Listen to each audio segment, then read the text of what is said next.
یہ صوم جو ہے کھانا پینا کچھ عرصے کے لیے روکنا، کچھ اور اپنی خواہشات پر قدغن لگانا، یہ گویا کہ ایک ایکسرسائز کے طور پر سامنے آئی سیلف کنٹرول کے لیے۔ لیکن اس سے اگلا مرحلہ آتا ہے، اگر یہ ایکسرسائز میں نے خود معین کی ہوتی تو اس کا مسئلہ کچھ اور ہوتا،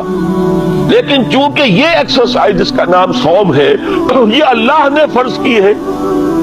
گویا کہ اگر میں کچھ نہیں کھا رہا ہوں تو اس لیے نہیں کھا رہا کہ اللہ کو اس کا کھانا اس وقت پسند نہیں ہے، میں اگر نہیں پی رہا ہوں تو اس لیے نہیں پی رہا کہ اللہ کی طرف سے اجازت نہیں ہے، میری منقوہ بیوی موجود ہے لیکن میں اگر اس سے اس وقت ہم بستر نہیں ہو رہا تو اس لیے نہیں ہو رہا کہ میرے رب کا حکم نہیں ہے۔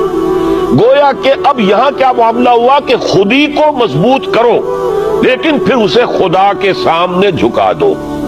یہ جب انسان کی خودی مضبوط ہو، پہلا مرحلہ تو یہ ہے،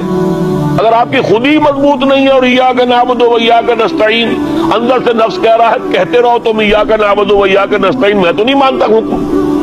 تم جھک بھی گئے ہو رکوع میں، تمہارا جسم تو جھکا ہے، تمہاری مانوی شخصیت تو اکڑی ہوئی کھڑی ہے، وہ جھکنے کو تیار ہی نہیں، جب میرا اپنے وجود پر کنٹرول ہی نہیں تو میں کس شے کو اللہ کے سامنے پیش کر رہا ہوں؟ تو پہلی بات تو یہ ہے کہ خود ہی اتنی طاقتور ہو